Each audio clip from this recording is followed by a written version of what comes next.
September 2013, Cascade Mountains, a quiet evening in the Pacific Northwest. It's late in the day, and the forest's usual hum of cicadas and distant birds is starting to quiet. I shouldn't be telling this, but it's been years now, and I need to get this off my chest.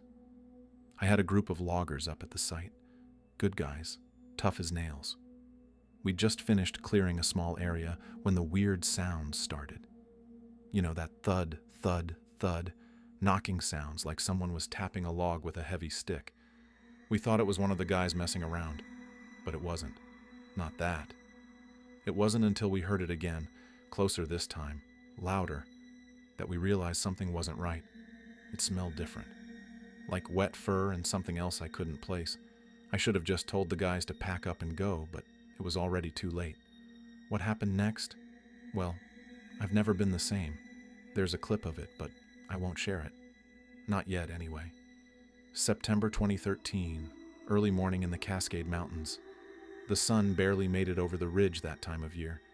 Mist hung thick between the Douglas firs, and everything smelled like wet bark and moss. I'd been logging these mountains for 23 years by then. Started when I was 19, right out of high school. My crew that season was small, just 5 of us, including Jimmy, who was 22 and still learning the ropes. We'd set up camp near an old service road about 40 miles from the nearest town. No cell service, just us and the trees. That morning felt like any other.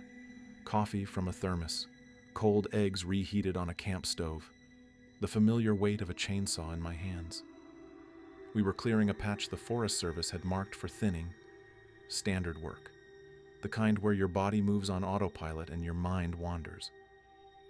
I remember thinking about my daughter's birthday that weekend, wondering if I'd make it back in time. The forest was loud with our saws, branches cracking, trees groaning as they fell, birds scattering.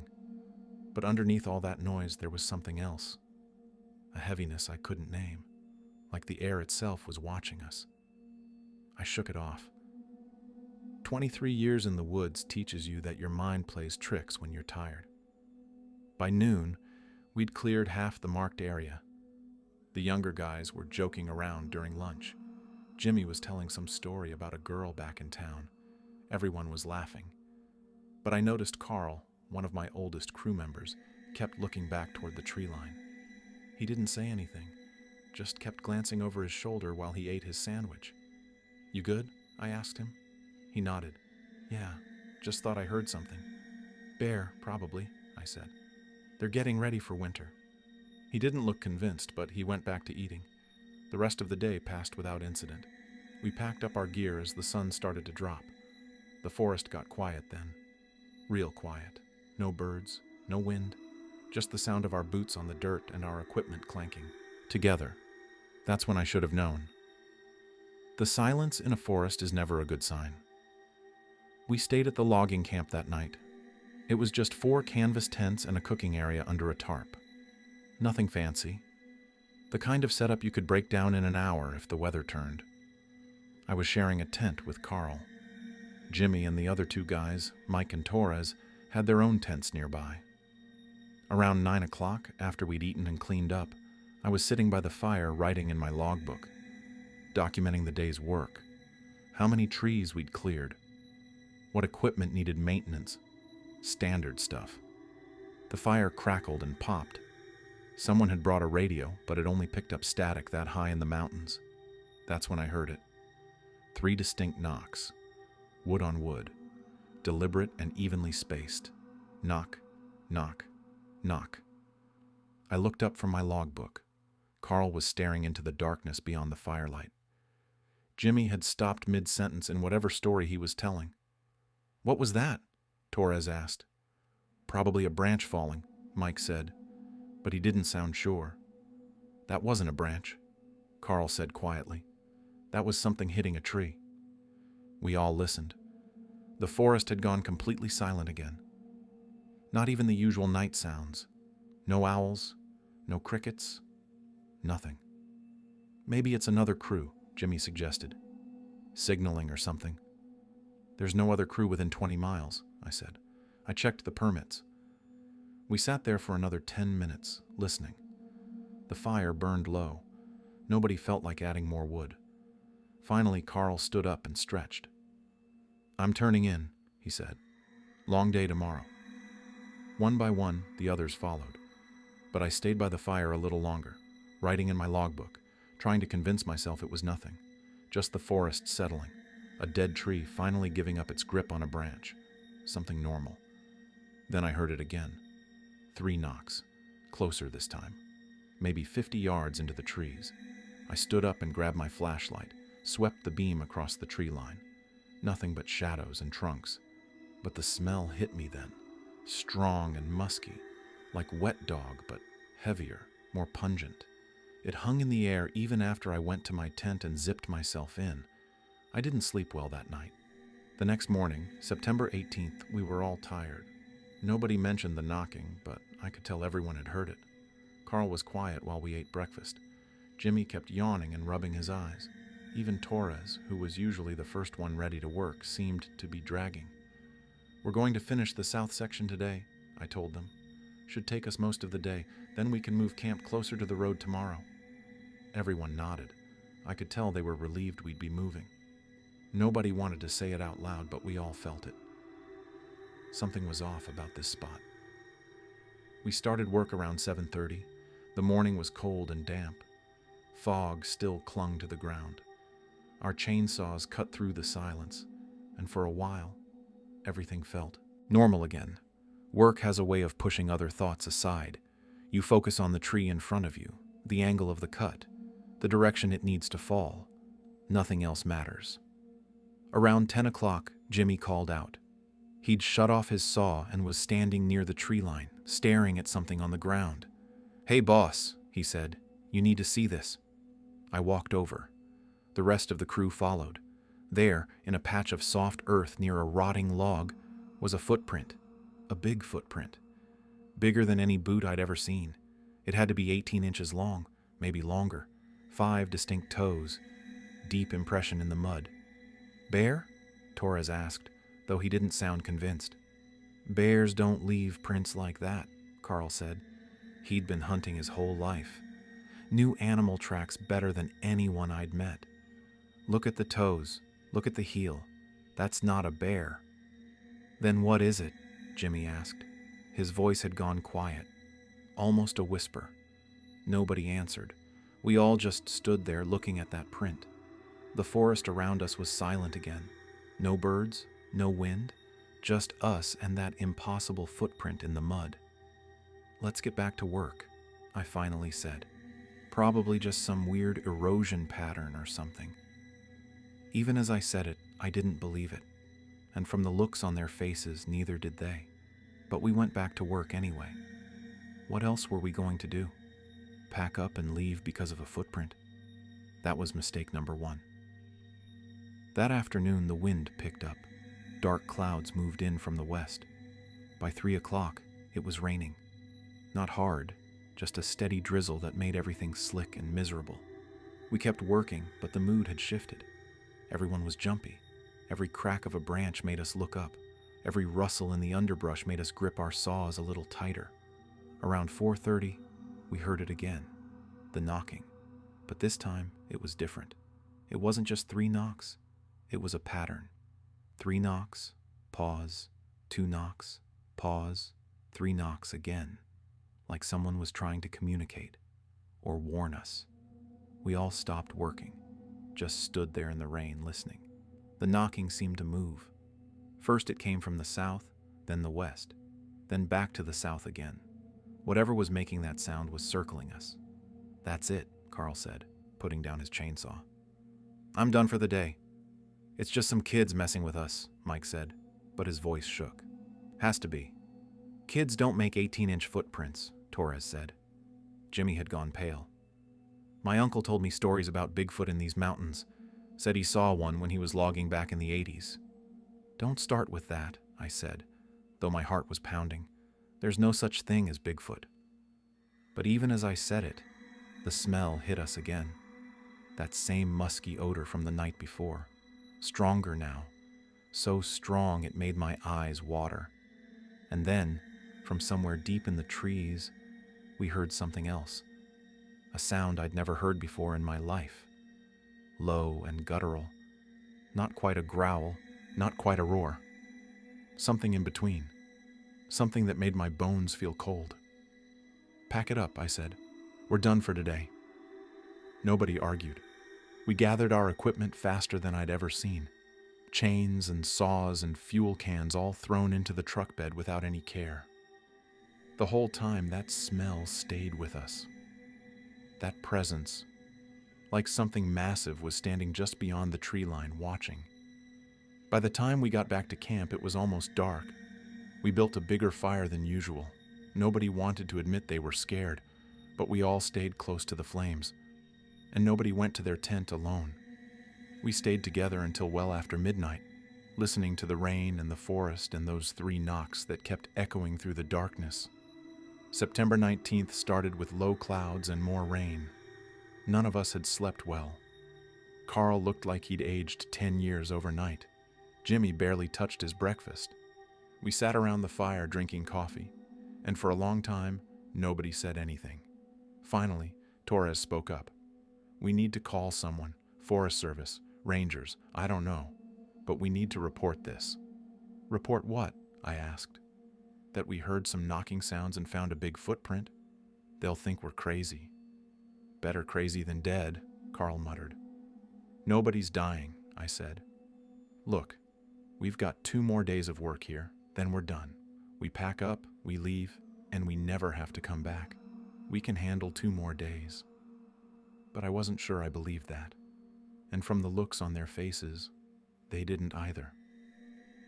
We went back to the work site around 8. The rain had stopped, but everything was soaked. Our boots sank into the mud. The chainsaws were harder to start in the damp. We worked slowly, methodically. Everyone kept looking over their shoulders. Around noon, we found more footprints, a whole trail of them. They led from the trees, circled our work area, and then disappeared back into the forest. The prints were fresh, made sometime during the night or early morning. Each one was as big as the first we'd found. Deep impressions that filled with water as we watched. "It's following us," Jimmy said. His hands were shaking. "Whatever it is, it's tracking us." "It's just curious," I said, though I didn't know if that was better or worse. Animals are curious. It'll get bored and leave. But I was starting to think this wasn't just an animal. The way those footprints circled us. The deliberate knocking. The smell that seemed to intensify whenever we talked about leaving. It was too intelligent, too purposeful. That night, we didn't even try to work late. We packed up at 3 and headed back to camp. This time, we discussed leaving. Just packing everything up and heading down the mountain, taking the loss on the contract. But we'd signed papers, made commitments, and none of us wanted to admit we were being scared away by something we couldn't even see. "1 more day," I said. "We'll finish tomorrow, pack up, and leave first thing the next morning. 1 more day." Looking back now, I realize how stupid that was.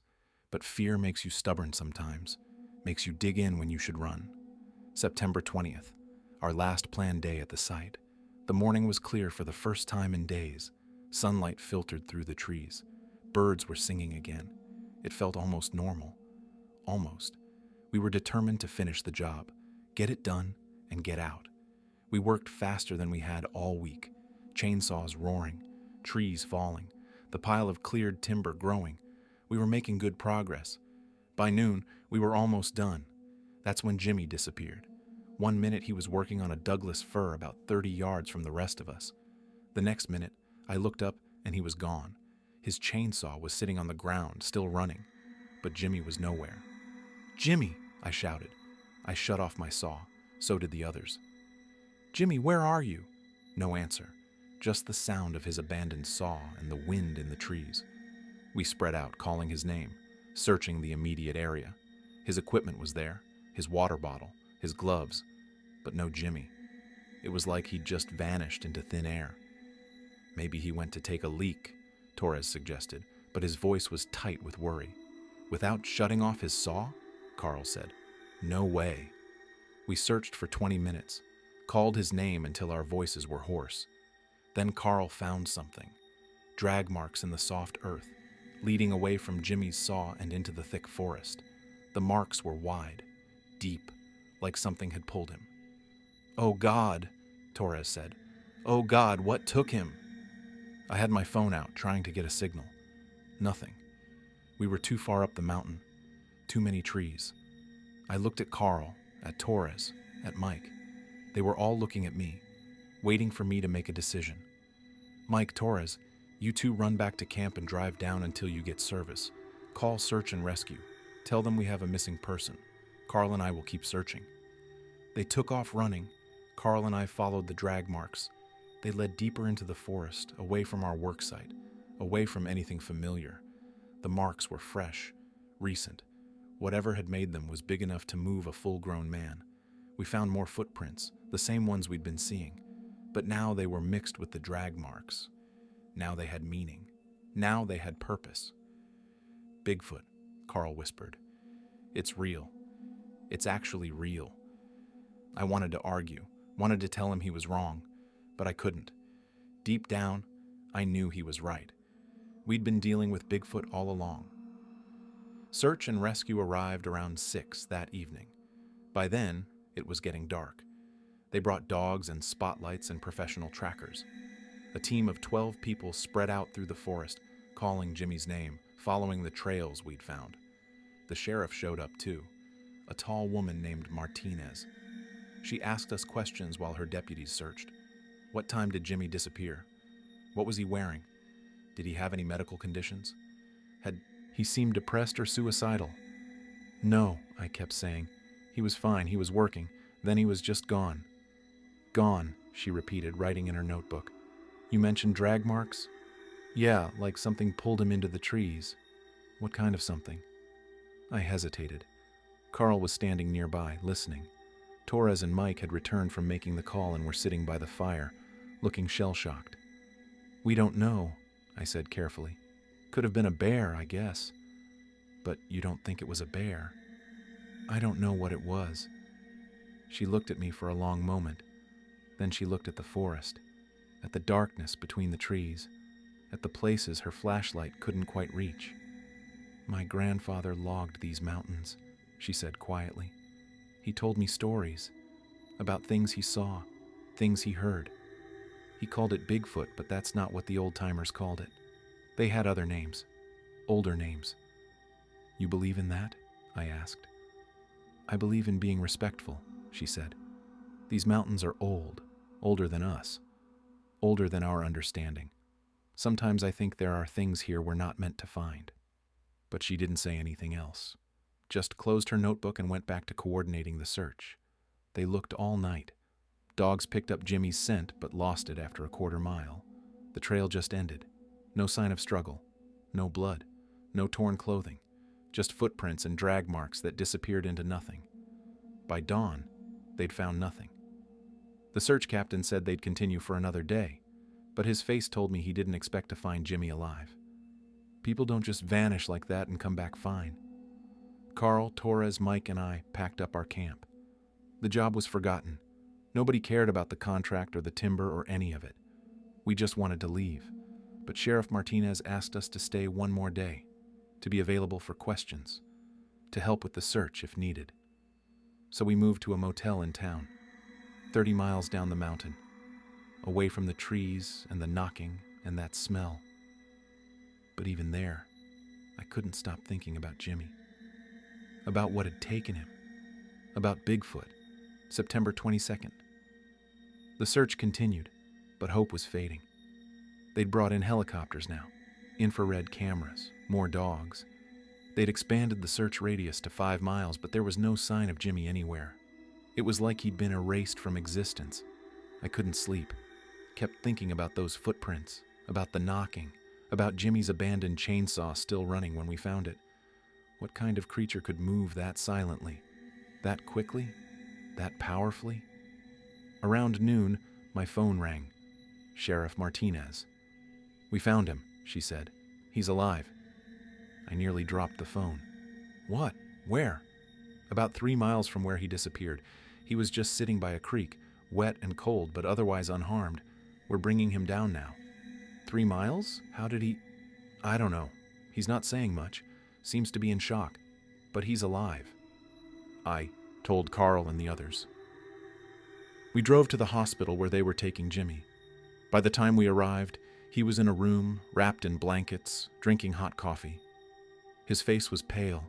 His eyes were distant, but he was alive. "Jimmy," I said, sitting beside his bed. "What happened? Where did you go?" He stared at his coffee for a long time. When he finally spoke, his voice was barely a whisper. "It took me." "What took you?" "Bigfoot." He said it without hesitation, without doubt. I saw it. Up close, it was huge. Had to be 8 feet tall, maybe more, covered in dark brown hair. Its eyes were human. That's what scared me most. The eyes looked human. "It took you?" I pressed. "Why? How?" "I don't know why. One second I was cutting a tree. The next, something grabbed me from behind, lifted me like I weighed nothing. I tried to scream, but I couldn't breathe. It carried me through the forest. Fast. So fast. Faster than anything that size should move. For 3 miles? I guess. I lost track. Everything was a blur. Trees going by, branches. Then we stopped. It put me down by a creek, and it just looked at me for a long time, like it was trying to decide something. Then what? Then it left, just turned and walked away, disappeared into the trees.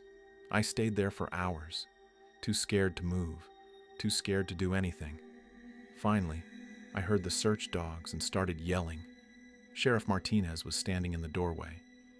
The doctors say he's physically fine, no injuries, no signs of trauma. It's like he was just carried somewhere and left there. "Did you see it?" Jimmy asked me suddenly. "During the search? Did you see Bigfoot?" "No," I said. "But I believe you." And I did, because I knew what we'd been dealing with, what had been watching us all along. Jimmy was released from the hospital the next day. The official story, the one Sheriff Martinez put in her report, said he'd gotten disoriented and wandered off. Mild hypothermia. Shock. But she pulled me aside before I left town. "He saw it, didn't he?" she said. "Bigfoot." I nodded. "That's what he says." My grandfather was right then. It's still up there, still watching. "What do we do?" She looked at me with tired eyes. "Nothing. We don't do anything. We let it be. It didn't hurt him. It could have, but it didn't. That tells me something. It tells me we're being warned, told to leave. We were just doing our job. I know. But that doesn't matter to something that's lived in those mountains for who knows how long. To Bigfoot, we're the invaders. We're the threat." I thought about that. About the way the creature had carried Jimmy 3 miles and just left him there. No harm, no violence, just a message: stay away. "The logging contract?" I asked. "Canceled," she said. "I called the Forest Service, told them the area was unsafe. They're closing it to commercial activity for the rest of the season, maybe longer." I should have felt relieved, but instead, I felt something else. Responsibility, maybe, or guilt. We'd pushed into territory that wasn't ours, ignored the warnings, the knocking, the footprints, the smell. All of it was Bigfoot trying to tell us to leave, and we hadn't listened until it was almost too late. That night, back in my own house, I couldn't stop thinking about those human eyes Jimmy had described. About a creature intelligent enough to carry a man 3 miles without hurting him. Just to make a point. Just to say, "This is my home. Respect it." I thought about all the stories I'd heard over the years. Loggers and hunters and hikers who'd seen things they couldn't explain. Heard knocking in the woods. Smelled that musky odor. Found footprints too big to be real. We'd all dismissed them. Laughed them off. Called them lies or mistakes or hoaxes. But they weren't. They were all real. Bigfoot was real. And it had been trying to coexist with us. Trying to stay hidden. Until we pushed too far. I pulled out my phone and looked at a video I'd taken on September 18th. Just a short clip, 15 seconds of shaky footage showing the tree line at dusk. If you looked carefully, right at the 7-second mark, you could see something. A shape. Too tall to be human, too deliberate to be shadow, just standing there, watching us. I'd taken that video without even thinking about it, just pointing my phone at the trees while I was waiting for the coffee to brew. I hadn't noticed what I'd caught until days later, when I was going through my photos. Now I stared at that shape, at Bigfoot, at proof, and I knew I'd never share it. October 2013. A month had passed since we left the Cascades. The logging company understood, paid us for the work we'd completed. Nobody asked too many questions. Jimmy quit logging altogether, moved to Seattle, got a job in construction, said he couldn't go back into the deep woods, couldn't risk another encounter. Carl retired early, said his nerves couldn't take it anymore. He called me once late at night, drunk, said he still heard the knocking sometimes, 3 knocks in the middle of the night. But when he'd go outside to check, there was nothing there, just the memory of those sounds echoing in his head. Torres and Mike found work on a different crew, logging down in Oregon. Flatter terrain, less remote. They asked me to join them, but I declined. I was done with logging. 23 years was enough. I'd kept the video on my phone for weeks, watching it over and over, zooming in on that shape at the 7-second mark, trying to convince myself it was just a shadow or a trick of the light. But I knew better. I knew what I was looking at. I showed it to my wife once. She stared at the screen for a long time. Then she looked at me. "That's Bigfoot," she said. Not a question, a statement. "Yeah. What are you going to do with it?" "I don't know." "You could go public. Prove it exists. People would believe you. Would they? Or would they call me a liar?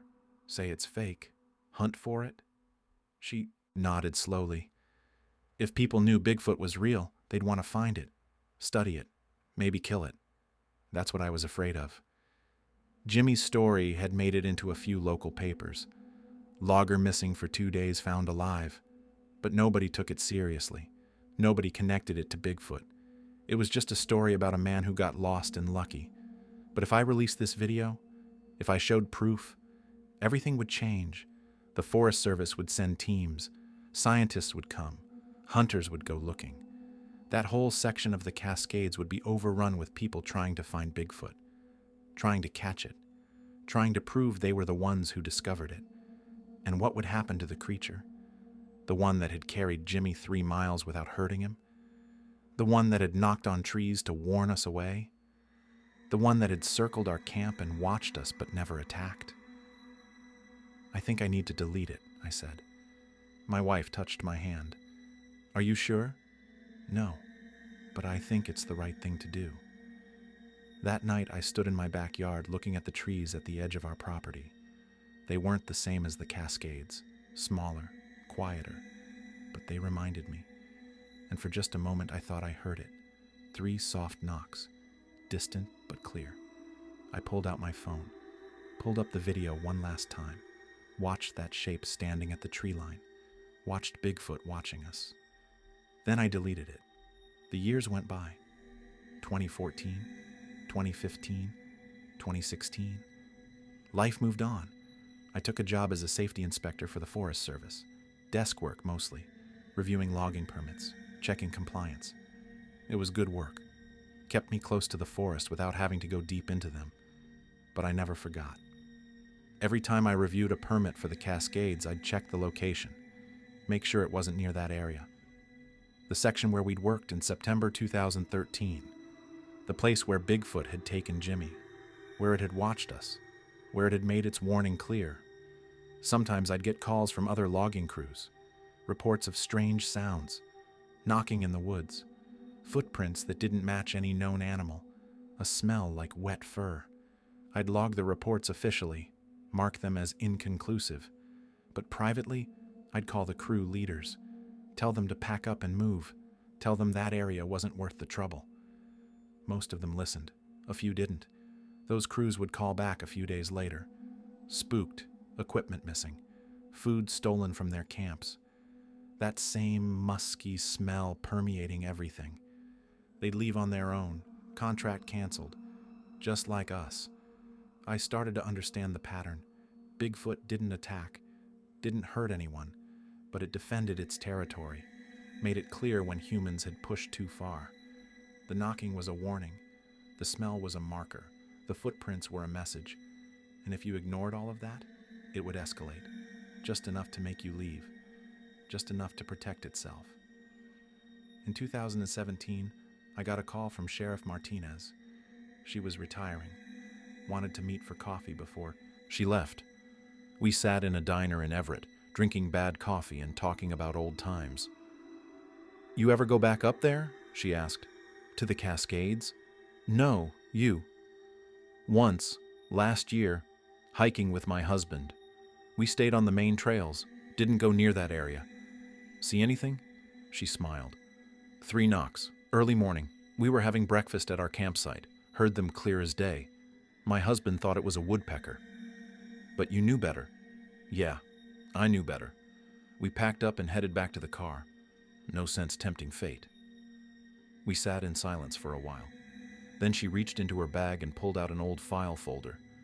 Handwritten notes, dates going back decades, reports from her grandfather, from other rangers and sheriffs, from loggers and hunters and hikers, all describing the same things: knocking, footprints, smell, sightings of something large and hairy moving through the trees.